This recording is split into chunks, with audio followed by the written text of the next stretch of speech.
தேவனுடைய வார்த்தைக்காக ஒரு வசனத்தை எடுத்துக்கொள்ளலாம். நீதிமொழிகள் அதனுடைய 28ஆம் அதிகாரம் 1ஆம் வசனம்.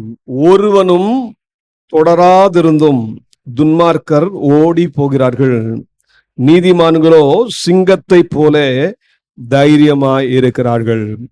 கர்த்தர் இந்த வசனத்தின் மூலமாக நம்மோடு பேசுவாராக. ஜெபிப்போம். அன்பின் பிதாவே, இந்த நல்ல நேரத்திற்காக நன்றி. இந்த வேளையிலும் நாங்கள் வாசித்த இந்த வசனங்களுக்காக நன்றி செலுத்துகிறோம். ஆண்டவரே, நீதிமான் சிங்கத்தை போல தைரியமாயிருக்கிறான் என்று சொல்லப்பட்ட வார்த்தையின்படியே நாங்கள் தைரியத்தோடு முன்னேறுகிற பிள்ளைகளாக மாற்றுவீராக. ஆண்டவரே, எங்கள் வாழ்க்கையில என்னதான் போராட்டங்கள் வந்தாலும், என்னதான் பிரச்சனைகள் வந்தாலும், அந்த பிரச்சனைகளுக்கு மேல நீ பலன் கொடுத்து தைரியமாய் அதை எதிர்கொள்ளவும் முன்னேறி செல்லவும் கர்த்தர் எங்களுக்கு கிருபை செய்யும்படியாய் ஜெபிக்கிறோம். இந்த வழியிலும் உம்முடைய வார்த்தையில் இருக்கிற அதிசயங்களை காணும்படியாய் எங்கள் கண்களை திறந்தருளுவீராக. எங்கள் ஒவ்வொருத்தரோடும் தனிப்பட்ட விதமாய் பேசும்படியாய் ஜெபிக்கிறேன். நீர் அப்படியே செய்வதற்காக நன்றி, நன்றி, நன்றி. இயேசு கிறிஸ்துவின் விலையேறப்பட்ட நாமத்தில் இந்த ஜெபத்தை ஏறெடுக்கிறோம் நல்ல பிதாவே. ஆமென், ஆமென். கர்த்தருடைய பரிசுத்த நாமத்திற்கு மகிமை உண்டாவதாக. இப்பொழுது நாம் இந்த வசனத்தை வாசித்தோம். ஞானி சொல்லுகிறதை கவனியுங்கள். ஞானி சொல்றாரு, ஒருவனும் தொடராதிருந்தும் துன்மார்க்கர் என்ன செய்யறாங்களா? ஓடி போகிறார்கள். அவனுடைய உள்ளுக்குள்ள ஒரு பயம் அவன் என்ன செய்ய வைக்குதுன்னா, பயந்து பயந்து பயந்து பயந்து ஓட செய்யுது. அப்ப துன்மார்க்கன்ட்ட என்ன இல்லை அப்படின்னு கேட்டீங்கன்னா, விசுவாசமே இல்லை. துன்மார்க்கன் தன்னை நம்புகிறான், தன்னுடைய செல்வத்தை நம்புகிறான், தன்னுடைய பலத்தை நம்புகிறான். ஆனா கர்த்தரை நம்ப மாட்டேங்கிறான். முடிவு என்ன வருது? அந்த பலம் அவனை கைவிட்டுரும், அந்த செல்வம் அவனை கைவிட்டுரும், அவன் நம்பினவைகளாம் அவனை கைவிட்டுரும். அந்த பயத்தினால அவன் சத்ருவை கண்டு ஓடுறான், பயந்தடிச்சு ஓடுறான். ஆனா நீதிமான் அப்படி அல்லங்க. நீதிமானை குறித்து வேதம் சொல்லுகிறது, நீதிமான்களோ சிங்கத்தை போலே தைரியமாய் இருக்கிறார்கள். நீதிமானுடைய தைரியத்தை எதோட ஒப்பிட்டு பேசுற அப்படின்னு கேட்டீங்கன்னா, ஞானி சிங்கத்தோடு ஒப்பிட்டு பேசுறார். இந்த பூமியில சில மிருகங்களுக்கு ஒரு வினோத நடைகள் உண்டு. சில மிருகங்களுக்கு நல்ல ஞானம் இருக்குது. சின்ன சின்ன ஒரு மிருகமா இருந்தாலும், சின்ன ஜந்துக்களா இருந்தாலும் அதுங்களுக்கு விசேஷித்த ஞானம் இருக்கு. விசேஷமா எறும்பை நீங்க பாத்தீங்கன்னா, எறும்பு மிகவும் ஞானம் உள்ளதான். அதுக்கு தலைவனே கிடையாது, ஆனா அது ஒழுக்கத்துல நடக்கிறது. அதுக்கு யாரும் ஒழுக்கம் சொல்லி தர தேவையில்ல, அழகா ஒழுக்கத்துல நடக்கும். அதே போல மிகுந்த கூர்மையான புத்தி. உஷ்ண காலத்திலேயே என்ன செஞ்சிடும்னா, மழைக்காலம் வர்றதுக்கு முன்னாடி ஆகாரத்தை என்ன செஞ்சிடும்? சேர்த்து வச்சிடும். இது நல்ல ஒரு குணம்.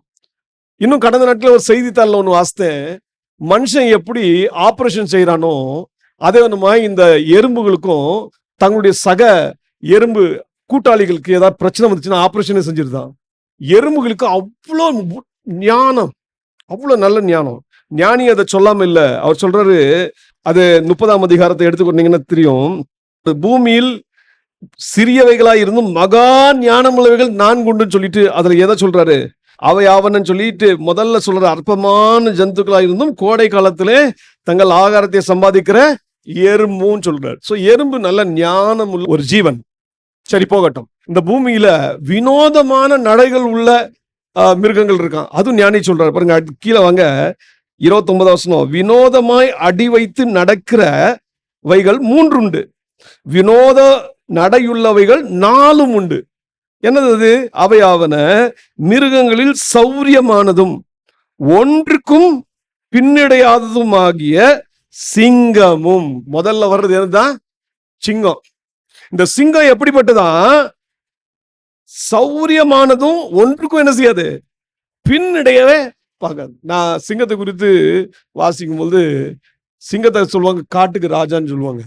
இந்த சிங்கம் தான் கெபிக்கு வெளியில வந்து ஒரு கர்ஜனை போடுமா. அந்த கர்ஜனையில முயல் மற்ற எல்லா இந்த ஜந்துக்கள்லாம் பயந்து அடிச்சு ஓடும். எங்க போய் ஓடும்னா அதுக்கு முன்னாடியே போய் ஓடிடும். போட்டு ஒரே அடி, அவ்வளவுதான். அங்க உட்கார்ந்தே சாப்பிட்டுரும். அது சாப்பிட்றது மட்டுமல்ல, தன்னுடைய குடும்பத்துக்கே கொடுத்துரும். சிங்கம் ஒரு தைரியமான ஒரு மிருகம். நீதிமான ஞானி எதற்கு ஒப்பிட்டு பேசுகிறாருன்னு கேட்டீங்கன்னா, சிங்கத்துக்கு ஒப்பிட்டு பேசுறாரு. இன்னைக்கு நீங்களும் நானும் ஆராதிக்கிற ஆண்டவர் யூத ராஜசிங்கம். அல்லேலூயா. யாரு? யூத ராஜசிங்கம். யூத ராஜசிங்கத்தினுடைய பிள்ளையா நீங்க இருந்தீங்கன்னா நிச்சயம் நீங்க நீதிமான் தான். நீங்களும் எப்படிதான் தைரியமா இருப்பீங்க? சிங்கத்தை போல தைரியமா இருப்பீங்க. முதல்ல நம்ம அறிந்து கொள்ள வேண்டிய காரியம் என்னன்னா, நான் நீதிமானா அல்லட்டா துன்மார்க்கனா? துன்மார்க்கனை குறித்து வேதம் நமக்கு கற்றுக் கொடுக்கிறது. ஆண்டவரே சொல்லிட்டார். சங்கீதம் 50:16, தேவன் துன்மார்க்கனை நோக்கி, நீ என் பிரமாணங்களை எடுத்துரைக்கவும் என் உடன்படிக்கையை உன் வாயினால் சொல்லவும் உனக்கு என்ன நியாயம் உண்டு? சிற்சையை நீ பகைத்து என் வார்த்தைகளை உனக்கு பின்னாக எரிந்து போடுகிறாய். நீ திருடனை காணும் போது அவனோடு ஒருமித்து போகிறாய். விபச்சாரரோடு உனக்கு பங்குண்டு. உன் வாயை பொல்லாப்புக்கு திறக்கிறாய். உன் நாவு சற்பனையை பிணைக்கிறது. நீ உட்கார்ந்து உன் சகோதரனுக்கு விரோதமாய் பேசி உன் தாயின் மகனுக்கு அவதூறு உண்டாக்குகிறாய். இவைகளை நீ செய்யும் போது நான் மௌனமாயிருந்தேன், உன்னை போல் நானும் இருப்பேன் என்று நினைவு கொண்டாய். ஆனாலும் நான் உன்னை கடிந்து கொண்டு அவைகளை உன் கண்களுக்கு முன்பாக ஒவ்வொன்றாக நிறுத்துவேன் அப்படின்னு சொல்லி ஆண்டவரே துன்மார்க்கனை குறித்து சொல்றார். அப்ப துன்மார்க்கன் யாரு? முதல் காரியத்தை கவனிங்க. அவன் தேவனுடைய வசனத்துக்கு விரோதமாய் நடக்கிற ஒரு மனிதன். அவன் சிட்சிய வெறுக்கிறவன். ஆண்டவனுடைய தவறை சுட்டி காட்டின அவன் ஏற்றுக்கொள்ளவே மாட்டான். ஆண்டுடைய வார்த்தையை பின்னாடி தள்ளிடுவான். தவறான ஐக்கியம் வைப்பான். அதாவது மாய்மலமான ஒரு ஜீவியம். திருடனை பார்க்கும்போது அவனோட என்ன செய்வான்? ஒருமித்துக் கொள்வான். விபச்சாரரோட அவனுக்கு என்ன இருக்கு? பங்கு உண்டு. அப்போ சபையில வந்தா வேறு விதமான ஒரு வாழ்க்கை, சபைக்கு வெளியே போனா வேறு விதமான ஒரு வாழ்க்கை. இது மாயமாலமான ஜீவியத்தை காட்டுகிறது. அது மட்டும் இல்ல, வாயினால என்ன செய்யறான்? பொல்லாப்பு செய்யறான். நாவு சற்பனையை பிணைக்கிறது. தன்னுடைய சகோதரர்களுக்கு விரோதமா என்ன செய்யறான்? அவதூறு செய்யறான். சகோதரர்களுக்கு நேசிக்கிறது இல்ல. அது மட்டும் இல்ல, தெய்வ பயம் அற்ற ஒரு மனிதனாய் இருக்கிறான். ஆண்டவர் இதை பார்க்கல அப்படின்னு நினைச்சிட்டு இருக்கான். எதுக்கு நான் சொல்லுகிறேன்? ஆண்டவரை மறக்கிற மனிதன் தான் துன்மார்க்கன். நம்ம இந்த துன்மார்க்கன் லிஸ்ட்ல இருக்கிறோமா? இருக்கக்கூடாது. அப்ப நம்ம எந்த பகுதியில் இருக்கணும்னா நீதிமான் இருக்கணும். கர்த்தர் நம்மள நீதிமானா தெரிந்து கொள்ளும். அப்போ தேவன் நம்மளை நீதிமானா எப்படி மாற்றுவார்? நம்முடைய சுய நீதியினால நம்ம நீதிமானா மாற முடியுமா? அப்படின்னா கிடையாது. நம்ம எத்தனைதான் தான தர்மம் செய்தாலும், எத்தனைதான் நன்மை செய்தாலும், சன்மார்க்கமான ஒரு வாழ்க்கை வாழ்ந்தாலும், இந்த வாழ்க்கையெல்லாம் ஆண்டவர் பார்க்கும்போது எப்படி இருக்கா? குப்பையும் கந்தையுமா இருக்கிறது. அப்ப நீதிமான் யார்? நீதிமான் யார் என்று சொல்லி அப்போஸ்தலனாகிய பவுல் சொல்லும்போது அழகா சொல்ற கவனிங்க. ரோமர் அதனுடைய 3 22 வசனம். இயேசு கிறிஸ்துவை பற்றும் விசுவாசத்தினாலே பலிக்கும் தேவ நீதியே விசுவாசிக்கிற எவர்கள் மேலும் அது பலிக்கும் வித்தியாசமே இல்லை என்று சொல்லிட்டு, எல்லாரும் பாவம் செய்து தேவ மகிமை அற்றவர்களாகி இலவசமாய் அவருடைய கிருபையினாலே கிறிஸ்து இயேசுவில் உள்ள மீட்பை கொண்டு நீதிமான்களாக்கப்படுகிறார்கள். அப்போ நம்ம எப்படி நீதிமானாக்கப்படுறோம்? இயேசு கிறிஸ்து நமக்காக ஒரு பெரிய மீட்பின் காரியத்தை கல்வாரி சிலுவையில் செய்து முடித்து விட்டார். நம்முடைய பாவங்களை அவர் தம்முடைய சரீரத்தில் சுமந்து விட்டார். நம்முடைய ரோகங்களை அவர் தம்முடைய சரீரத்திலே சுமந்து விட்டார்.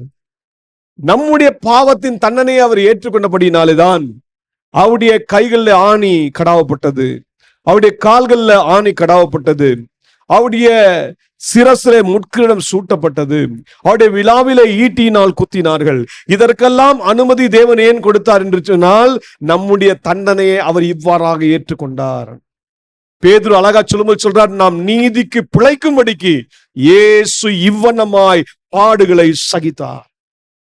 அப்போ நாம் என்றைக்கு ஆண்டவராகிய இயேசு கிறிஸ்து நமக்காக செய்து முடித்த அந்த மீட்பை விசுவாசிக்கிறோமோ, என்றைக்கு ஆண்டவரிடம் வந்து உண்மையான உள்ளத்தோடு மனம் கசந்து அழுது, ஆண்டவரே என்னை மன்னியும், என் பாவத்தை மன்னியும் என்று சொல்லி ஆண்டவரை உண்மையா அறிக்கை எடுக்கிறோமோ, ஆண்டவரே என் பாவங்கள் உம்மை நோகடித்தது, உம்மை துக்கப்படுத்தினது என்று உணர்ந்து ஆண்டவருடைய ஒப்புரவாகணுமோ, அன்றைக்கு தேவன் என்ன செய்தார்? இயேசுவின் ரத்தத்தால் நம்மை கழுவி சுத்திகரித்தார். அந்த இயேசுவின் ரத்தத்தின் மேல் நம் விசுவாசம் வைக்கும் பொழுது நமக்கு எது பலிக்கிறது என்று தெரியுமா? தேவ நீதி நமக்கு கிடைக்கிறது. பலிக்கிறதுனா கிடைக்கிறது. அப்போ இயேசு கிறிஸ்துவின் ரத்தத்தை பற்றும் விசுவாசத்தினாலே எனக்கும் உங்களுக்கும் தேவன் தம்முடைய நீதியை கொடுத்திருக்கிறார். அந்த நீதியை பெற்ற நீங்களும் நானும் என்ன மாறிட்டோம் கேட்டீங்கன்னா, நீதிமானாய் மாறிட்டோம். நாம் நீதிமானாய் மாறினா நமக்கு ஒரு பெரிய ஸ்லாக்கியம் என்ன தெரியுமா? உன்னதமான தேவனுக்கு முன்பாக நிற்கும்படியான ஒரு பெரிய பாக்கியத்தை தேவன் கொடுக்கிறார். இதுவரைக்கு நாம் பாவிகளாய் இருந்த வரை, பாவத்தின் அடிமைத்தனத்தில் வாழ்ந்த வரை, உன்னதமான தேவனுக்கு முன்பாக நிற்பதற்கு சற்றேனும் தகுதியற்றவர்களாய் இருந்தோம். நம்ம அவருக்கு முன்பாக நிற்பதற்கு ஒரு தகுதியும் இல்லை. ஆனா கிருபையினாலே என் தேவனாகிய கர்த்தர் இயேசு கிறிஸ்துவின் ரத்தத்தின் மூலமாக நமக்கு ஒரு பெரிய நீதியை கொடுத்து நம்ம நீதிமானா மாற்றி இப்பொழுது அவருடைய சமூகத்துல நிற்கத்தக்க ஒரு தகுதியை தேவன் நமக்கு கொடுத்துட்டாரு. இதுதாங்க பெரிய பாக்கியம். சோ நீதிமானுக்கு ஒரு பெரிய பாக்கியம் என்னன்னா, உன்னதமான தேவனுக்கு முன்பாக நிற்பதற்கு தகுதியுடையவனா இருக்கிறான். எந்த மனிதன் தேவனுக்கு முன்பாக நிற்பதற்கு தகுதியுடையவனா மாறினானோ அவனுக்குள்ள இந்த பயம் முற்றிலுமாய் நீங்கிவிடும், அவிசுவாசம் முற்றிலும் நீங்கிவிடும், அவன் தைரியம் உள்ளவனாய் இருப்பான். ஆகவேதான் அப்போஸ்தலனாகிய யோவான் எழுதும்போது சொன்னாரு, தேவனுடைய பூரண அன்பு பயத்தை நம்ம விட்டு என்ன செய்யும்? புறம்பே தள்ளுகிறதா இருக்கிறது. இன்னைக்கு தேவன் தம்முடைய அன்பினாலே நம்ம நிரப்பி இருக்கிறார். நமக்குள்ள இந்த பயத்தை அறவே நீக்கி போட்டு விட்டார். அப்படின்னா இன்றைக்கு நாமும் நீதிமான் நான் மாறிவிட்டோம். அப்ப நீதிமான மாறிட்டோம்னா நம்ம எப்படி இருக்கணும்னு தெரியுமா? சிங்கத்தை போல தைரியவான்களாய் காணப்படுகிறோம். இன்னைக்கு நீங்களும் நானும் இந்த பாக்கியத்தை பெற்றிருக்கிறோம். ஆகவே தேவனுக்கு நன்றி சொல்வோம். இன்றைக்கு இந்த நீதிமான் இப்போ தேவனுடைய ரத்தத்தினாலே கழுவப்பட்டிருக்கிறான், பரிசுத்தமாக்கப்பட்டிருக்கிறான், எல்லாம் உண்மைதான். அவன் எப்படி இந்த தைரியமா இருக்கிறான் என்பதை நாம் சற்று கவனிக்க இருக்கிறோம். இன்னைக்கு நீங்களும் நானும் தைரியவான்களாய் முன்னேறி செல்கிற பிள்ளைகளாய் காணப்பட வேண்டும். நம்முடைய வாழ்க்கையில் ஒரு நாளும் பிரச்சனையை கண்டு நாம் பயந்து என்ன செய்யக்கூடாது? ஓடவே கூடாது. நீதிமானா மாறிட்டா பிரச்சனையே இல்லையா? போராட்டமே இல்லையா? அப்படி அல்ல. நீதிமானா மாறிட்டா நிச்சயம் போராட்டம் உண்டு. தேவபக்தியாய் நீங்க வாழணும்னு நினைச்சீங்கன்னா, அந்த மனசு உங்களுக்குள்ள இருக்குதுன்னா, துன்பப்பட வேண்டியது அவசியம். நிச்சயம் துன்பப்படும். பவுல் இதை சொல்லிக் கொடுக்காம இல்ல சொன்னாரு, இயேசு கிறிஸ்துவை மேல விசுவாசம் வைக்கிறதுக்கு மட்டும் தேவன் நம்மளை அழைக்கல, அவர் நிமித்தமாக பாடுபடுவதற்கும் நம்மை அழைத்திருக்கிறார். அப்போ நீதிமானுக்கு போராட்டம் குறைவாகும், போராட்டம் நின்னுரும் அப்படின்லாம் கிடையாது. ஆண்டவராகிய இயேசு கிறிஸ்து தம்மை பின்பற்றின சீஷர்களை பார்த்து சொன்னாரு, இந்த உலகத்துல உங்களுக்கு உபத்திரம் உண்டு. அப்ப உபத்திரம் இல்லைன்னு ஆண்டவர் சொல்லவே இல்லை. ஆனா அடுத்ததே சொல்லிடுறாரு, ஆனாலும் திடன் கொள்ளுங்கள், நீங்க தைரியமா இருங்க, நீங்க நீதிமானுங்க, நீங்க தைரியமா இருங்க. ஏன்? நான் உலகத்தை ஜெயித்தேன். நம்ம தைரியம் கொள்றதுக்கு பின்னாடி ஒரு பெரிய ரகசியம் யாருன்னு கேட்டீங்கன்னா இயேசு கிறிஸ்து தான். நம்ம ஆண்டவராகிய இயேசு கிறிஸ்துவை நம்ம சொந்த இரட்சகராக ஏற்றுக்கொண்டபடியினால, அவருடைய அடைக்கலத்துல இருக்கிறபடியினால, அவருடைய கரத்துக்குள்ளே நம்ம இருக்கிறபடியினால நம் தைரியம் கொண்டு முன்னேறி செல்லலாம். அப்போ இன்றைக்கு நம்ம வாழ்க்கையில உள்ள போராட்டங்கள், பிரச்சனைகள்ல இந்த உலகத்துல நம்ம வாழ்றோம், எவ்வாறாக அதை நாம் மேற்கொள்ள முடியும் என்பதை வேத வசனத்தின் மூலமாக நம்ம கற்றுக்கொள்ள போகிறோம். முதலாவது காரியம், நம்ம வாழ்க்கையில போராட்டங்கள், பிரச்சனைகள் வந்தால் நம்ம தைரியம் முன்னேறி செல்வதற்கு ஒரு மிக முக்கியமான அஸ்திராயுதத்தை நாம் கையில் எடுத்துக்கொள்ள வேண்டும். அது என்ன அப்படின்னு கேட்டீங்கன்னா, இயேசு கிறிஸ்துவின் மேல் வைக்கும் விசுவாசம். இந்த விசுவாசம் தான் நமக்கு தைரியத்தை ஏற்படுத்துகிறதா இருக்குது. ஒரு வசனத்தை எனக்கு வாசிங்க. எபேசியர் 3:12. அவரை பற்றும், யாரை பற்றும் விசுவாசம்? இயேசு கிறிஸ்துவை பற்றும் விசுவாசத்தினால் அவருக்குள் நமக்கு தைரியமும் திட நம்பிக்கையோட தேவனிடத்தில் சேரும் ஸ்லாக்கியமும் உண்டாயிருக்கிறது. அப்போஸ்தலன் பவுல் சொல்றாரு, நீதிமான் ஏன் தைரியசாலி தெரியுமா? ஏன் சிங்கத்தை போல முன்னேறி செல்கிறவன் தெரியுமா? நீதிமான் இயேசு கிறிஸ்துவின் மேல் முழு விசுவாசம் வைத்திருக்கிறான். அதனால்தான் இங்க சொல்றாரு, அவரை பற்றும் விசுவாசத்தால். நமக்குள்ள என்ன ஏற்படுகிறது? தைரியம் ஏற்படுகிறது. திட நம்பிக்கையோட தேவனிடத்தில் சேரும் ஸ்லாக்கியத்தை நாம் அடைகிறோம். இப்போ இந்த விசுவாசம் நமக்கு தைரியத்தை கொடுத்து யாரோட நெருங்கி வர வைக்குது? ஜீவனுள்ள தேவன் அண்டையிலே சேருகிற ஒரு பாக்கியத்தை கொடுக்கிறது. நீங்களும் நானும் இந்த விசுவாசத்தில் நிலைத்திருக்கிற பிள்ளைகளாய் காணப்பட வேண்டும். இந்த விசுவாசம் தான் நம்மை தைரியப்படுத்துகிற காரியமா இருக்கிறது. இது இயேசு கிறிஸ்துவை பற்றும் விசுவாசம் என்பதை கவனத்தில் கொள்ள வேண்டும். சாதாரண விசுவாசம் அல்ல. சாதாரண விசுவாசம் எல்லாருக்கும் உண்டு. நம்ம உயிரோடு வாழ்வது சாதாரண விசுவாசத்தினால் தான். ஆனா அதை காட்டிலும் அதிகமான ஒரு பெரிய விசுவாசம் நமக்கு தேவை. அது இயேசு கிறிஸ்துவை பற்றும் விசுவாசம். அப்ப இயேசு கிறிஸ்து நமக்கு யூத ராஜசிங்கமாய் இருக்கிறபடினால நம்முடைய பிரச்சனைகள் எல்லாவற்றிலும் அவரே முன்னின்று நம்மை பாதுகாத்து வழிநடத்த வல்லவராகவே இருக்கிறார். அப்ப அவர் மேல் வைக்கும் விசுவாசத்தை விட்டு மாத்திரம் நம்ம என்ன செய்ய பின்வாங்கவே கூடாது. அதனால்தான் எபிரேய ஆக்கியோன் நமக்கு புத்திமதி சொல்லும் பொழுது என்ன சொல்றாரு அப்படி கேட்டீங்கன்னா, நம்ம வாழ்க்கையில சில பாவம் நெருங்கி வருது. அந்த பாவத்துக்கு பேர் அவிசுவாசம். அந்த பாவத்தை குறித்து அவர் பேசும்போது சொல்றாரு, எபிரேயர் 12ஆம் அதிகாரம் 1ஆம் வசனத்தை கவனிங்க. பாரமான யாவற்றையும் நம்மை சுற்றி நெருங்கி இருக்கிற பாவத்தையும் தள்ளிவிட்டு விசுவாசத்தை துவக்குகிறவரும் முடிக்கிறவருமாய் இருக்கிற இயேசுவை நோக்கி நமக்கு நியமித்து இருக்கிற ஓட்டத்தில் பொறுமையோட ஓட கடவோம். அப்போ நம்ம விசுவாச வீரர்களா இருப்போம் என்றால், விசுவாச ஜீவியம் செய்கிறவர்களா இருப்போம் என்றால், நம்முடைய வாழ்க்கையில பாரங்கள் வராமல் இருக்காது. நம்முடைய வாழ்க்கையில இந்த பாவங்கள் நம்மை அப்படியே நெருங்கி வராம இருக்கவே இருக்காது. கட்டாயம் வரும். நம்முடைய வாழ்க்கையில பயம் வரும், நம்முடைய வாழ்க்கையில அவிசுவாசம் வரும். ஆனால் நாம் செய்ய வேண்டியது என்ன? இந்த பாரங்களை என்ன செய்யணும்? முதல்ல தள்ளி விடணும். ஹல்லேலூயா. அதே போல நம்ம சுற்றி வருகிற பாவம், அதாவது அவிசுவாசத்தை நம்ம என்ன செய்யணும்? தள்ளணும். எப்படி தள்ளணுங்க? தேவன் நமக்கு கொடுத்திருக்கிற விசுவாச கையினால் தள்ளுங்க. யாரை நோக்கி பாருங்க? விசுவாசத்தை தூக்குறோம் முடிக்கிறோம் ஆகிய இயேசுவை மாத்திரம் நோக்கி பாருங்க. இப்படி பார்த்துட்டு பொறுமையோட ஓடுங்க. அவசரப்பட்டுறாதீங்க. அப்படி பண்ணீங்கன்னா தேவன் உங்களுக்கு தைரியத்தை தருவார். தேவன் ஜெயத்தை தருவார். நீங்க சிங்கத்தை போல தைரியசாலியா இருப்பீங்க. ஆனா அவிசுவாசமான இருதயத்துக்கு இடம் கொடுத்துட்டீங்க அப்படின்னு சொன்னா அது என்ன செஞ்சிடும் தெரியுமா? ஜீவனுள்ள தேவனை விட்டு நம்மை பிரித்து விடும். ஜீவனுள்ள தேவன் என்னோட வாசம் பண்றதுனால்தான் எனக்கு தைரியம். ஆங்கிலத்துல ஒரு பாடலை பாடுவாங்க, because he lives I can face tomorrow. நாளைய தினத்தை, எதிர்காலத்தை என்னால் எதிர்கொள்ள முடியும். ஏன் தெரியுமா? இயேசு ஜீவிக்கிறார். அந்த பாடலை பாடும்போதே ஒரு தனி ஒரு சந்தோஷம் வரும். அப்போ இயேசு கிறிஸ்து உயிரோடு இருக்கிறதுனால தான், அவர் ஜீவிக்கிறவராய் என் வாழ்க்கையில இருக்கிறதுனால தான் நான் என்னுடைய எதிர்காலத்தை நான் எதிர்கொள்ள முடியும். என் போராட்டத்தின் மேல நான் வெற்றி பெற முடியும். நான் நீதிமான் போல, நான் சிங்கத்தை போல தைரியமாய் அதை எதிர்கொள்ள முடியும். அப்படின்னா அதுக்கு என்ன தேவை தெரியுமா? ஜீவனுள்ள தேவன் மேல் ஒரு விசுவாசம் நமக்கு தேவை. பாருங்க, சத்ருவின் சதி திட்டத்தை குறித்து பேசுறாரு. எபிரேயர் 3ஆம் அதிகாரம் 12ஆம் வசனம் சொல்றாரு, சகோதரரே, ஜீவனுள்ள தேவனை விட்டு விலகுவதற்கு எதுவான அவிசுவாசமுள்ள பொல்லாத இருதயம் உங்களில் ஒருவனுக்குள்ளும் இராதபடிக்கு நீங்கள் எச்சரிக்கையா இருங்கள். அப்ப பிசாசு என்ன செய்வான்? நமக்குள்ள அந்த பொல்லாத இருதயத்தை விதைப்பான். அந்த பொல்லாத இருதயம் என்ன? அவிசுவாசமுள்ள பொல்லாத இருதயம். எப்படிப்பட்ட அவிசுவாசம்? தேவன் மேல் நம்ம நம்பிக்கை வைக்க கூடாது, ஜீவனுள்ள தேவன் மேல் விசுவாசம் வைக்க கூடாது.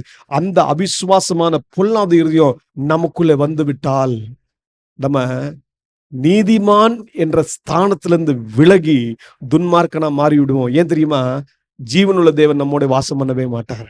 அப்ப ஜீவனுள்ள தேவன் நம்மோட வாசம் பண்ணல அப்படின்னு சொன்னா நம்மால எந்த பிரச்சனைகளையும் எதிர்கொள்ள முடியாது. நாம் சிங்கத்தை போல தைரியசாலிகளாய் இருக்கவே முடியாது. அப்போஸ்தலனாகிய பவுலுடைய ஜீவியம் நமக்கு நல்ல ஒரு உதாரணம். அப்போஸ்தலனாகிய பவுல் என்றைக்கு ரட்சிக்கப்பட்டாரோ, ஆண்டவருடைய பிள்ளையா மாறிட்டாரோ, அதுக்கு பிறகு இருந்து தைரியமா சுவிசேஷத்தை பிரசங்கித்தார். அவருடைய தைரியத்தை நம்ம காணும்போது மிகவும் நமக்கு வியப்பு ஏற்படும். அவருடைய வாழ்க்கையில பாருங்க, அநேக பிரச்சனைகளை அவரு சந்தித்தார். எதுக்காக சந்திச்சார்னா சுவிசேஷத்தின் நிமித்தமாக தான், இயேசு கிறிஸ்துவின் நாமத்திற்காக தான் பல பாடுகளை அவர் சகித்தார். நீங்க அப்போஸ்தலர் நடவடிக்கைகளை எடுத்துக்கொள்வீர்கள் என்றால் அதனுடைய 14ஆம் அதிகாரத்தை எடுத்துக்கொள்ளுங்கள். இப்ப அப்போஸ்தலனாகிய பவுல் என்ன செய்யறாருன்னா, அந்தியோகியா, இக்கோனியா இங்கெல்லாம் சென்று அவர் தேவனுடைய வசனத்தை போதிக்கிறார், சுவிசேஷத்தை அறிவிக்கிறார். ஆனா அங்க நடந்தது என்ன அப்படின்னு கேட்டீங்கன்னா, சில யூதர்கள் வந்து ஜனங்களுக்கு போதனை செய்து பவுலை கல்லெறிந்து அவன் மரித்து போனான் என்று எண்ணி அவனை பட்டணத்துக்கு வெளியே இழுத்து கொண்டு போனார்கள். பாருங்க, ஒரு தேவ மனுஷன் சுவிசேஷத்தை அறிவிக்கிறாரு, அவருக்கு விரோதமா ஜனங்களை எழுப்பி அவரை கல்லெறிந்து என்ன செய்யறாங்க, இப்போ கொண்டுட்டேன்னு நினைச்சிட்டாங்க அவங்க. அவர் மடித்து தான் போயிட்டார் சொல்லிட்டு தரன்னு எங்க இழுத்துட்டு போறாங்க, பட்டணத்துக்கு வெளியில இழுத்து கொண்டு போறாங்க. இப்ப இந்த நிலைமை நமக்கு இருந்தா யோசித்து பாருங்களேன் என்ன ஆயிருக்கும். ஆனா அப்போஸ்தலனாகிய பவுலுக்குள் இருந்த விசுவாசத்தை கவனிங்க. இயேசு கிறிஸ்துவை பற்றும் விசுவாசத்துல எவ்வளோ வல்லமையுள்ளவராய் இருந்தார்னு பாருங்க. கல்லெறியப்பட்டார், குற்றுயிராய் விழப்பட்டார், பட்டணத்துக்கு வெளியே தரன்னு இழுத்துக்கொண்டு செல்லப்பட்டார். ஆனா அவர் என்ன செய்யறாரு கவனிங்க, அடுத்த வசனத்தை கவனிங்க. சீஷர்கள் அவனை சூழ்ந்து நிற்கையில், இப்ப அவர் தூக்கி போய் போட்டாச்சு. இப்ப சீஷர்கள் இந்த செய்தியை கேட்டு ஓடி வந்து அவர் அப்படியே சூழ்ந்து நிக்கிறாங்க. நின்ன உடனே அவன் எழுந்து எங்க போயிட்டார், திருப்பி பட்டணத்திற்குள் பிரவேசித்தான். நீங்களும் நானும் என்ன செய்வோமா, பட்டணத்துல சுவிசேஷத்தை அறிவிச்சாரு, பட்டணத்துல அந்த சுவிசேஷத்தை எதிர்க்கிற மக்கள் எழும்பி பவுல கல்லறிந்து தரன்னு இழுத்து பட்டணத்துக்கு வெளியே கொண்டு போய் போட்டாங்க. இப்ப சீஷர்கள் அவரை சூழ்ந்து நிற்கையில அவருக்கு உற்சாகம் வந்துருச்சு, விசுவாசத்துல பலப்பட்டார், திருப்பி எழுப்பி நிற்கிறார். எழுப்பி நின்னவனே வேற எங்காவது போல திருப்பி பட்டணத்துக்குள்ளே போயிட்டாரு. இதுதாங்க தைரியம். பட்டணத்திற்குள்ளே போய் என்ன செஞ்சார் கவனிங்க, அந்த பட்டணத்திற்குள் பிரவேசித்தான். மறுநாளில் பர்னபாவுடனே கூட திரபைக்கு புறப்பட்டு போனான். திருப்பி தன்னுடைய சக ஊழியராகிய பர்னபாவோட சேர்ந்து திரும்பி வேற ஊருக்கு போறாரு. அவருடைய சுவிசேஷ பயணம் நிற்கவே இல்லை. யாரும் அவரை என்ன செய்ய முடியல, தடுக்க முடியல. எந்த பயமுறுத்தலும் அவரை தடுக்க முடியல. காரணம் என்ன தெரியுமா, அப்போஸ்தலனாகிய பவுல் ஆண்டவராக இயேசு கிறிஸ்துவை பற்றும் விசுவாசத்திலே அவர் இன்னும் அதிகமாய் வளருகிற ஒரு மனிதனாய் இருந்தார். அதனால சொல்றாரு, விசுவாசத்தினாலே கிறிஸ்து எனக்குள் வாசம் பண்ணுகிறார். நம்ம இருதயத்துல இயேசு வாசம் பண்ணணும்னா அதுக்கு தேவை என்னங்க, விசுவாசம். அந்த விசுவாசம் இருந்தா நீங்க எந்த பிரச்சனையும் மேற்கொள்ளலாம், நீங்க தைரியசாலிகளா இருக்க முடியும். அதனாலதான் அப்போஸ்தலனாகிய பவுலே எபேசியருக்கு எழுதும்போது சொல்றாரு, இயேசு கிறிஸ்துவை பற்றும் விசுவாசத்தினாலே நமக்கு என்ன உண்டாகுது, தைரியம் உண்டாகுது. தைரியம் உண்டாகிறது மாத்திரமல்ல, நமக்கு ஆண்டவரிடம் சேரும் சாக்கியத்தையும் நம்ம என்ன செய்யறோம், பெற்று கொள்ளுகிறோம். இந்த அப்போஸ்தலனாகிய பவுலுக்கு இது மட்டும் இல்ல, நிறைய போராட்டம். அந்த போராட்டத்தெல்லாம் எப்படி மேற்கொண்டாரு தெரியுமா, சந்தோஷத்தோட மேற்கொண்டாரு.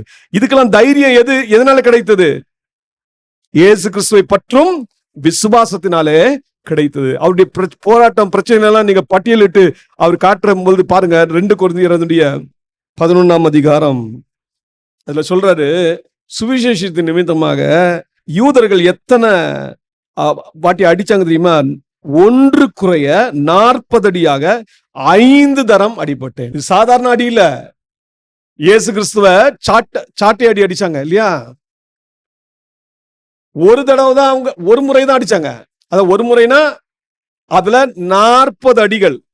40 அடி ஒரு பனிஷ்மெண்ட் அந்த ரோமர்கள் கொடுக்கிறது. 40ல -1 39. ஏன்னா அதுக்கு மிஞ்சி என்ன செஞ்சிடக்கூடாது, அடிச்சிடக்கூடாது, அது பிரமாணத்தை மீறதா. அப்ப யூதர்கள் பவுல எத்தனை முறை அடிச்சாங்க, 5 தரம். 40க்கு 1 குறையாக அடிச்சிட்டாங்க. இது அடி வாங்கினாரா. அடுத்தது பாருங்க, 3 தரம் மிலாறுகளால் அடிபட்டார், 1 தரம் கல்லெறியுண்டார். இப்ப நீங்க பாத்தீங்களா அந்த சம்பவத்துலதான். 3 தரம் கப்பர் சேதத்தில் இருந்தார், கடலிலே ஒரு ராப்பகல் முழுவதும் போக்கினார். இன்னும் என்ன பிரச்சனை கவனிங்க, அநேக தரம் பிரயாணம் பண்ணினேன், ஆறுகளால் வந்த மோசங்களிலும் கல்லர்களால் வந்த மோசங்களிலும் என் சுய ஜனங்களால் வந்த மோசங்களிலும் அந்நிய ஜனங்களால் வந்த மோசங்களிலும் பட்டணங்களில் உண்டான மோசங்களிலும் வனாந்திரத்தில் உண்டான மோசங்களிலும் சமுத்திரத்தில் உண்டான மோசங்களிலும் கள்ள சகோதரத்தில் உண்டான மோசங்களிலும் பிரயாசத்திலும் வருத்தத்திலும் அநேக முறை கண் விழிப்புகளிலும் பசியிலும் தாகத்திலும் அநேக முறை உபவாசங்களிலும் குளிரிலும் நிர்வாணத்திலும் இருந்தேன் என்று பவுல் தாமே சொல்றார். அவருக்கு எத்தனை மோசங்கள் ஏற்பட்டுச்சு.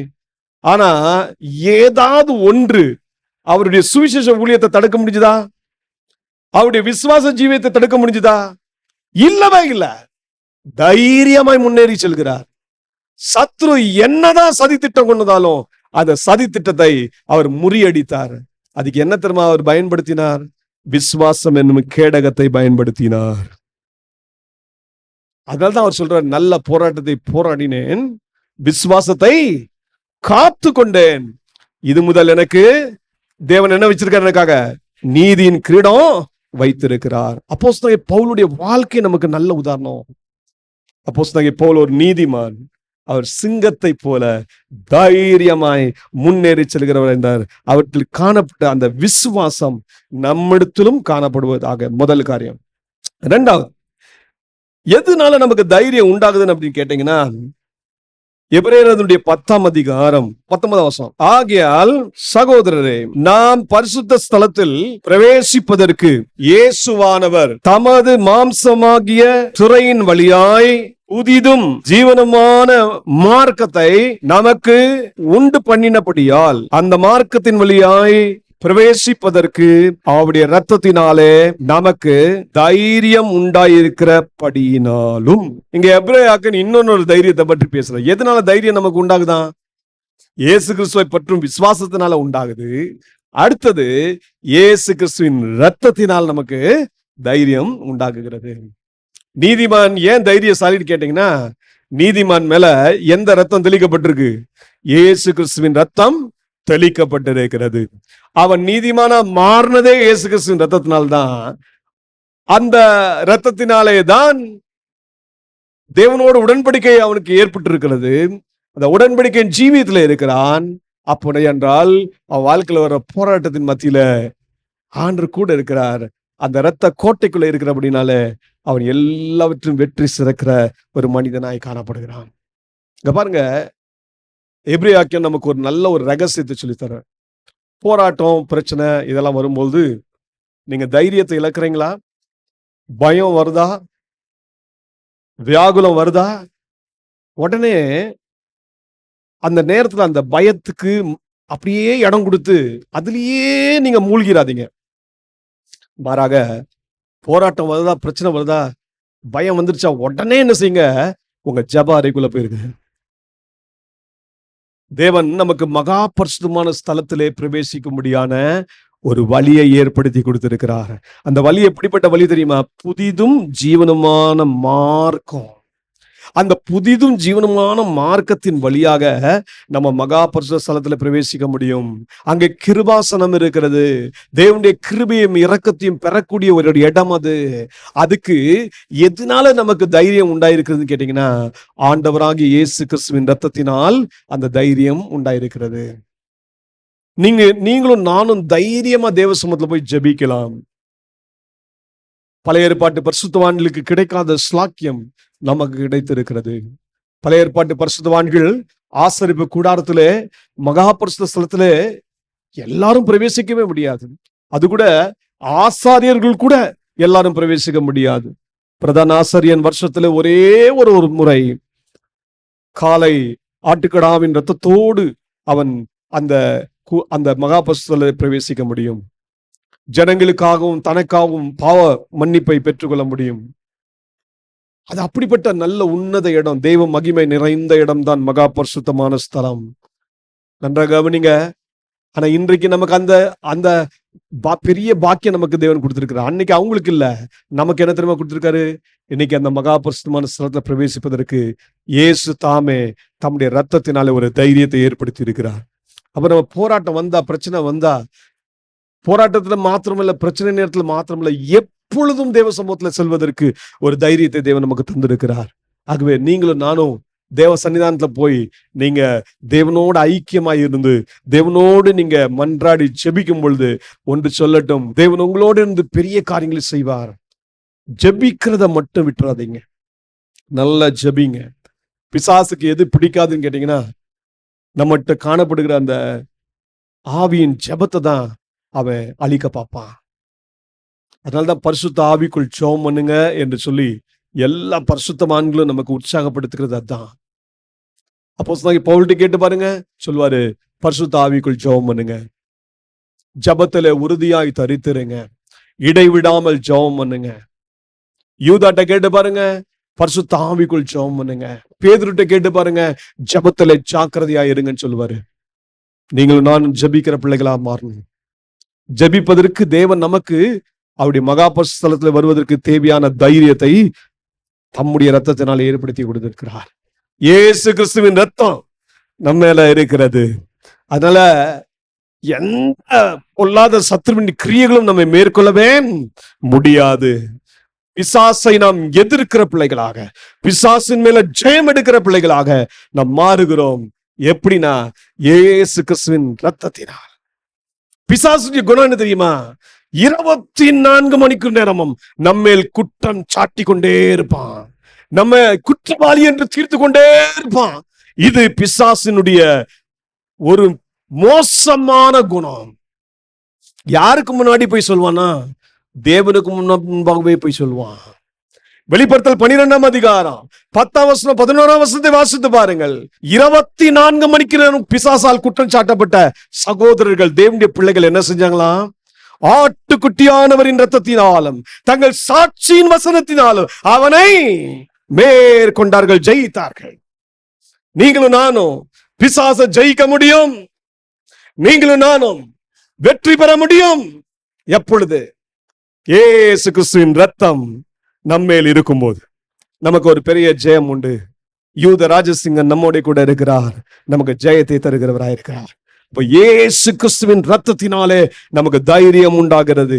மூன்றாவது நமக்கு தைரியம் எதனால உண்டாகிறது அப்படின்னு கேட்டீங்கன்னா, எபிரேயர் 13ஆம் அதிகாரம் 5ஆம் வசனத்தை கவனிங்க. நீங்கள் பண ஆசை இல்லாதவர்களாய் நடந்து உங்களுக்கு இருக்கிறவைகள் போதும் என்று எண்ணுங்கள். நான் உன்னை விட்டு விலகுவதும் இல்லை, உன்னை கைவிடுவதும் இல்லை என்று அவர் சொல்லி இருக்கிறாரே. அதனாலே நாம் தைரியம் கொண்டு, கர்த்தர் எனக்கு சகாயர், நான் பயப்படேன், மனுஷன் எனக்கு என்ன செய்வான் என்று சொல்லலாமே. எபிரேயர் நீங்க ஒரு முக்கியமான சத்தியத்தை நமக்கு கத்துக் கொடுக்கிறார். நமக்குள்ள தைரியம் வருவதற்கான ரகசியம் என்ன தெரியுமா? ஒரு முக்கியமான ரகசியத்தை சொல்றாரு. நான் உன்னை விட்டு விலகுவதும் இல்லை, உன்னை கைவிடுவதும் இல்லை என்று அவர் சொல்லி இருக்கிறாரே. யார் சொல்லி இருக்கிறது?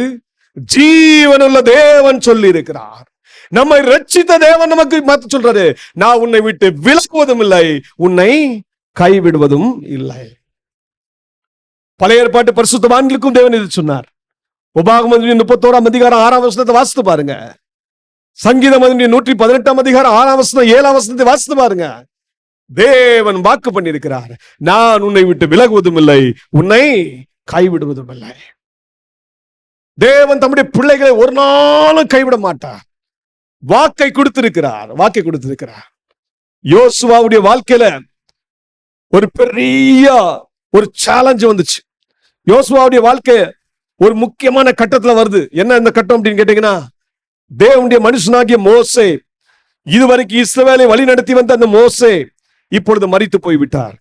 மரித்து போன உடனே சமஸ்த இஸ்ரவேல் ஜனங்களையும் வழி நடத்துவதற்கு பொறுப்பு யாருடைய தோளின் மேல வந்துச்சுன்னா, யோசுவாவின் மேல் வந்துச்சு.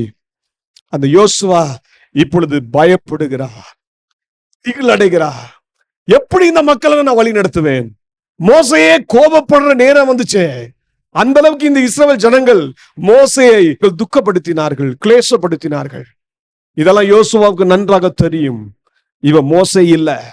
மோசை இல்லாத நேரத்துல யோசுவா பயப்படுறாரு. உடனே ஆண்டவர் அவரை தைரியப்படுத்துகிறார். யோசுவா பார்த்து சொல்றாரு, யோசுவா 1ஆம் அதிகாரம் 5ஆம் வசனம், நீ உயிரோடு இருக்கும் நாளெல்லாம் ஒருவனும் உனக்கு முன்பாக எதிர்த்து நிற்பதில்லை.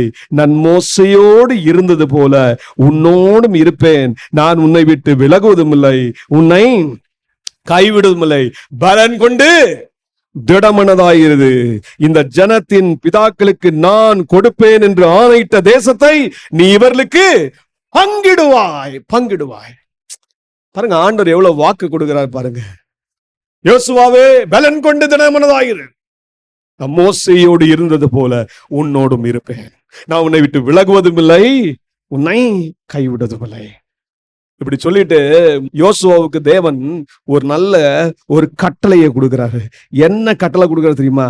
என் தாசனாகிய மோசே உனக்கு கற்பித்த நியாயப்பிரமாணத்தின் படியெல்லாம் செய்ய கவனமாயிருக்க மாத்திரம் மிகவும் பலன் கொண்டு திடமனதாயிரு. நீ போகும் இடமெல்லாம் புத்திமானாய் நடந்து கொள்ளும்படிக்கு அதை விட்டு வலது இடது புறம் விலகா திருப்பாயாக. அது மட்டும் சொல்லல, இந்த நியாயப்பிரமாண புஸ்தகம் வாயை விட்டு பிரியாதிருப்பதாக. இதில் எழுதியிருக்கிறவைகளின் படியெல்லாம் நீ செய்ய கவனமா இருக்கும்படி இரவும் பகலும் அதை தியானித்து கொண்டிருப்பாயாக. அப்பொழுது நீ உன் வழியை வாய்க்க பண்ணுவாய், அப்பொழுது புத்திமானாயும் நடந்து கொள்வாய். நல்லா கவனிங்க, தேவன் நமக்கு வாக்கு தத்தங்களை இந்த வேதத்துல கொடுத்து வைத்திருக்கிறார். 365 நாட்களுக்கும் தேவையான வாக்கு தத்த வசனங்களை நமக்கு கொடுத்திருக்கிறார். ஆண்டு சொல்றார், பயப்படாதே, பயப்படாதே. இவ்வளவு அழகான ஒரு பெரிய பொக்கிஷத்தை நம்ம கையில கொடுத்திருக்கிறாரு. இவ்வளவு அருமையான ஒரு ஆயுதத்தை தேவன் நம்ம கையில கொடுத்திருக்கிறாரு. நல்ல மன்னாவை கொடுத்திருக்கிறாரு. இதை எவ்வாறாக நீங்கள் கடைபிடிக்கிறீர்கள்? இந்த வாக்குத்தத்த வசனத்தின் மேல பிரியம் வைக்கிறீர்களா? இந்த வசனத்துக்கு கீழ்ப்படியும்படியா கவனமா இருக்கிறீர்களா? யோசுவாவை பார்த்து சொல்றாரு, ஒரு காரியத்துல கவனம் தேவை. என்ன அந்த கவனம்? நான் மோசையின் மூலமாக கொடுத்த நியாயப்பிரமாணத்தின் மேல உனக்கு மிகவும் கவனம் தேவை. நான் உன்னோட கூட இருக்கணும்னா, நான் உன்னை விட்டு விலகாமல் இருக்கணும்னா, நீ என்னுடைய நியாயப்பிரமாணத்தின் மேல கவனமாயிருக்கணும். கவனமாயிருக்கிறது மாத்திரமல்ல, நீ அதை விட்டு இடதுபுறமும் வலதுபுறமும் என்ன செய்யக்கூடாது? மாறவே கூடாது, விலகவே கூடாது. அந்த வசனம் என்ன சொல்லுதோ அப்படியே கீழ்ப்படியணும். அப்படி நீ கீழ்ப்படிஞ்சனா, அதை இரவும் பகலும் தியானித்து கொண்டு அதை இப்படி நடக்க நீ ஆரம்பிச்சிட்டனா, நான் உன்னை விட்டு விலகவும் மாட்டேன், உன்னை கைவிட மாட்டேன். நீ பலன் கொண்டு திடமனதாய் இரு. இப்படிதாங்க யோசுவா வாழ்ந்தாரு. யோசுவா வாழ்ந்ததுனால்தான் அவர் இந்த இஸ்ரவேல் ஜனங்களை வழிநடத்தி செல்ல முடிந்தது. வாக்கு பண்ணப்பட்ட தேசத்தை சுதந்திரிக்க முடிந்தது. அதை இந்த இஸ்ரவேல் ஜனங்களுக்கு பங்கிட்டும் கொடுத்தார்.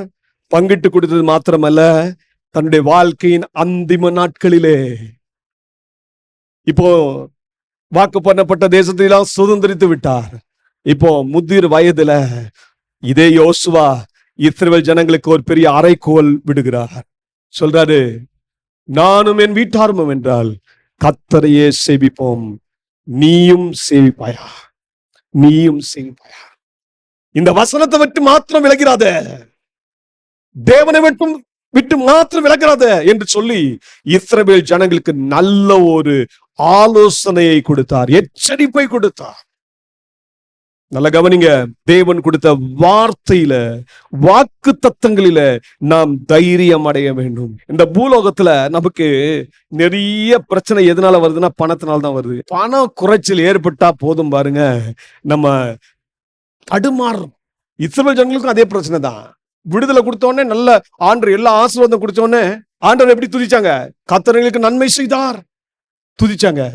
ஆனா அதே இது தண்ணீர் பற்றாக்குறை வந்துட்ட உடனே அதே இஸ்ரவேல் ஜனங்க வாய் தேவனை தூஷிக்க ஆரம்பிச்சிருச்சு, முறுமுறுக்க ஆரம்பிச்சிருச்சு, தேவனுடைய தாசனுக்கு விரோதம் பேச ஆரம்பிச்சிருச்சு. சாப்பாடு குறைச்சல் வந்தாலும் இந்த பிரச்சனை. சோ எல்லாம் எங்க வந்து நிக்குது? பணத்துல வந்து நிக்குது. நம்ம பணத்தினால உயிர் வாழ்கிறது இல்ல, தேவனுடைய வார்த்தையினால உயிர் வாழ்கிறோம் என்பதை மறந்து விடவே கூடாது.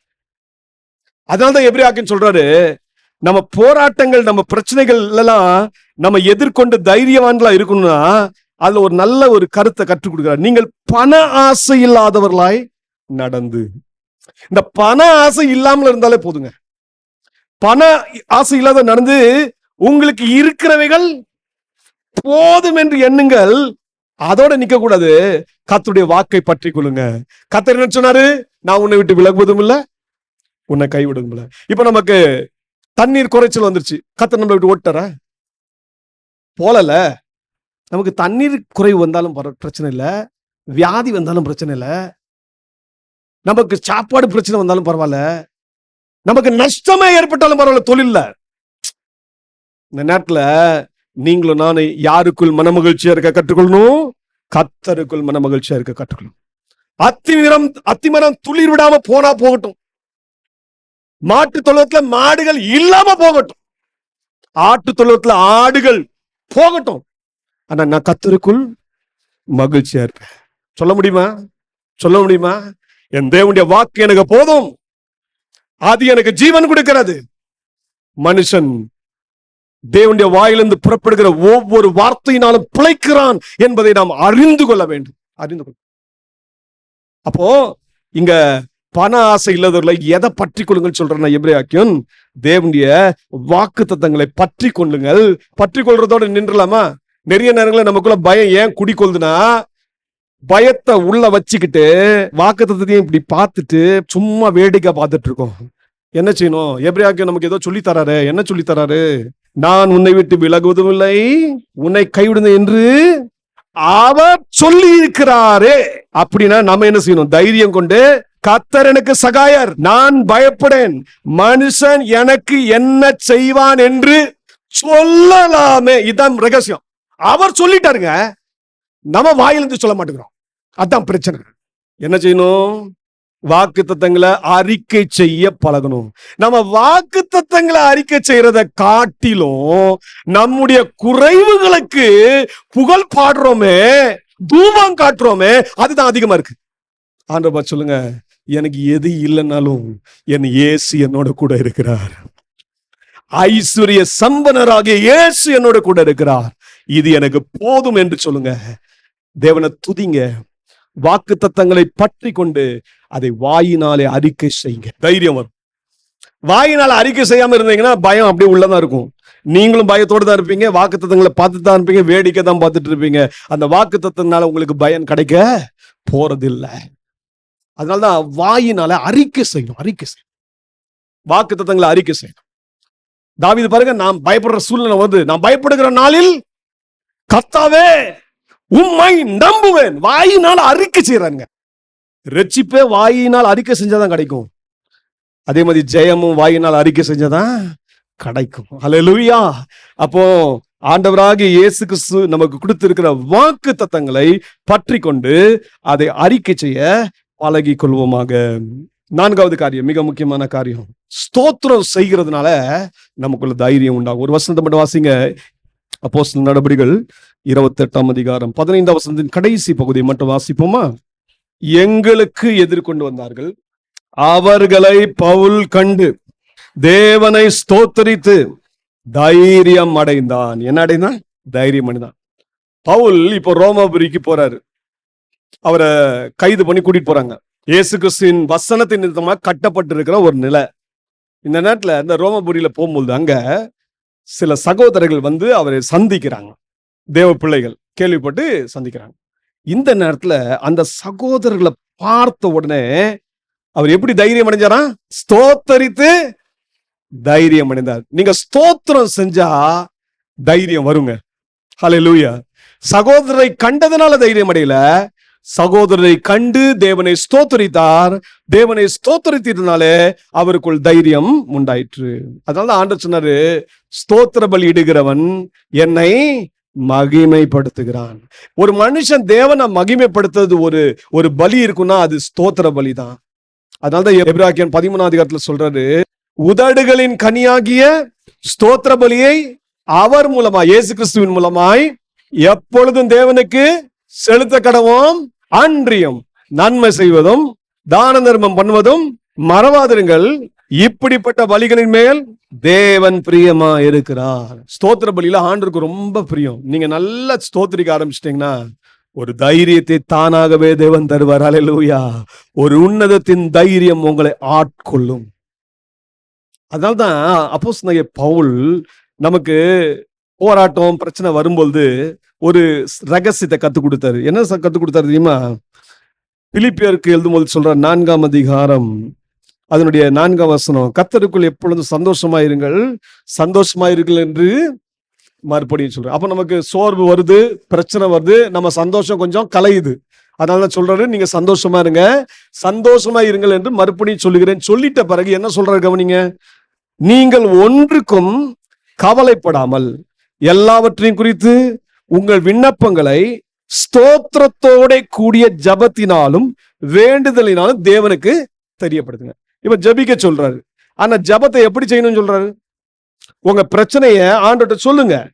உங்க போராட்டத்தை, உங்கள் வாழ்க்கையில வர்ற எல்லா காரியங்களையும் தேவனுக்கு தெரியப்படுத்துங்க. எப்படி தெரியப்படுத்துங்க?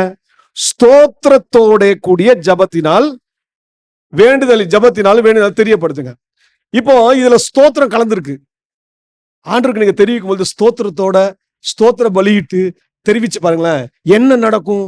ஒரு ஒரு ஒரு பெரிய மாற்றம் நமக்குள்ள நடக்கும். அப்ப என்ன நடக்கும்? அப்பொழுது 7ஆம் வசனம் சொல்றாரு, அப்பொழுது எல்லா புத்திக்கும் மேலான தேவ சமாதானம் உங்கள் இருதயங்களையும் உங்கள் சிந்தைகளையும் கிறிஸ்து இயேசுக்குள்ளாக காத்து கொள்ளும். எவ்வளவு பெரிய அற்புதம் பாத்தீங்களா? பயந்திருந்த இந்த தேவ பிள்ளை இப்ப என்ன ஆயிட்டாரு? ஸ்தோத்திரத்தோட தன்னுடைய விண்ணப்பத்தை தெரிவிச்சதுனால சந்தோஷமும் வந்துருச்சு. இப்போ எல்லா புத்திக்கும் மேலான ஒரு தேவ சமாதானம் செஞ்சிருச்சு. அவருடைய இருதயங்களையும் அவருடைய சிந்தைகளையும் கிறிஸ்து இயேசுக்குள்ளாக காத்து கொண்டுச்சு. இன்னைக்கு நம்மள இப்படிப்பட்ட எல்லா புத்திக்கும் மேலான ஒரு தெய்வீக சமாதானம் நம்மை கிறிஸ்து இயேசுக்குள் காத்துக்கொள்ளணும் அப்படின்னு நினைச்சீங்கன்னா ஒண்ணு செய்யுங்க. உங்க பிரச்சனை நேரத்துல ஜஸ்ட் உங்க விண்ணப்பத்தையும் வேண்டுதலையும் அப்படியே டைரக்டா தெரிவிக்காம ஆண்டவருக்கு ஸ்தோத்திர பலிகளை செலுத்துங்க.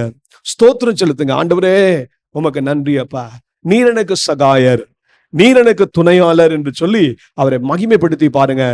ஆண்டவர் ஒரு நாள் உங்களை கைவிடவே மாட்டாரு.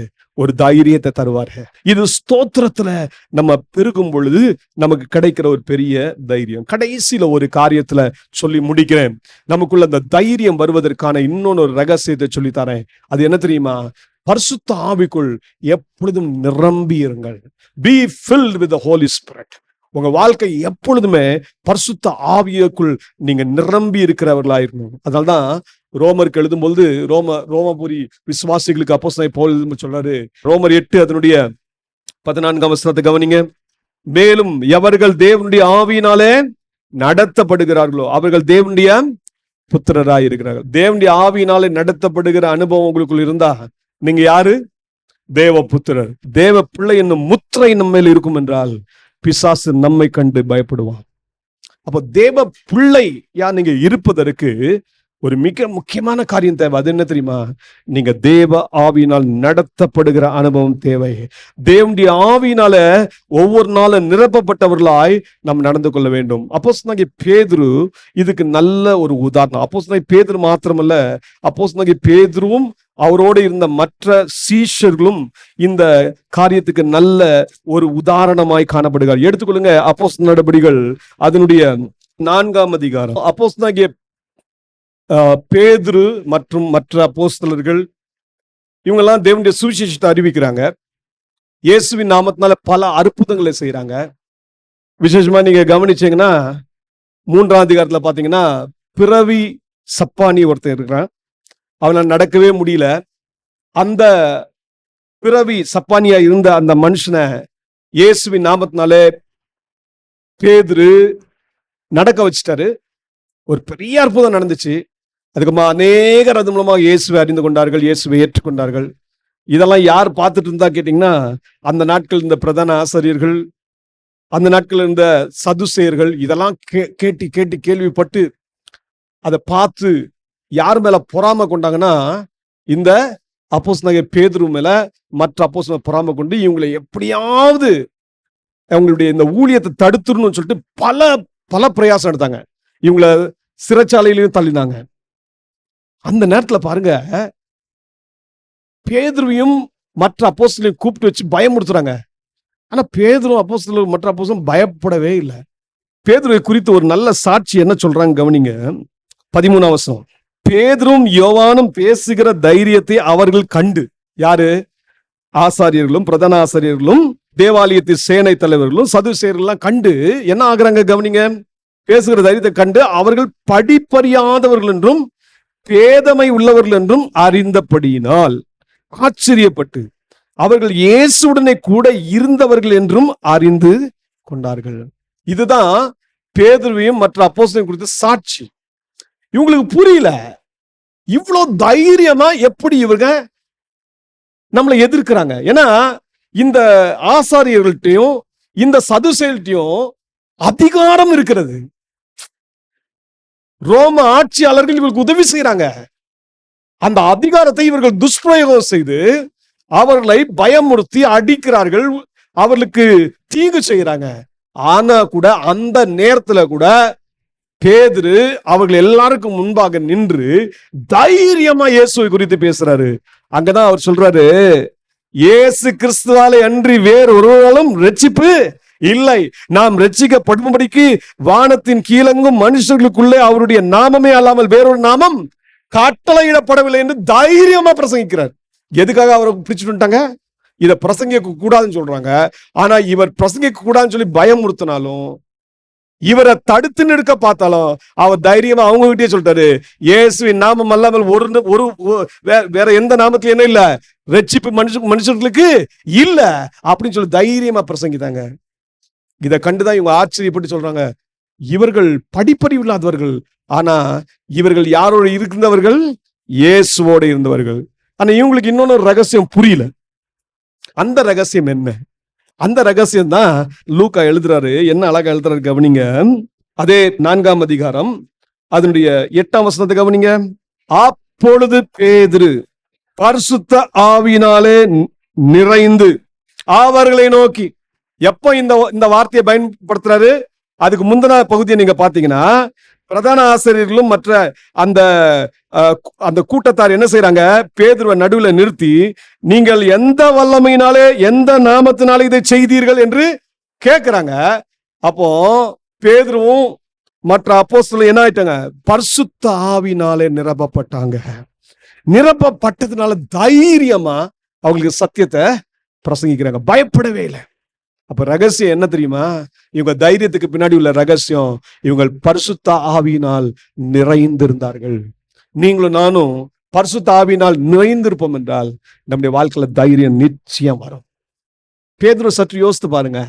பரிசுத்த ஆவியின் அபிஷேகத்தை பெறாததற்கு முன்பாக இயேசுவோடு இருந்த நாட்களிலே அவர் தைரியமாக இருந்தார். ஆனால் இயேசுவை யூதாஸ் காட்டி கொடுத்துட்டாரு. இப்ப இயேசு கல்வாரி சிலுவையில் அறையப்பட போறாரு. அதுக்கு முன்பாக அவர் பிரதான ஆசாரியருடைய இடத்துல அழைத்து செல்லப்பட்டார், பிலாத்துக்கு முன்னாடி அழைத்து செல்லப்பட்டார்.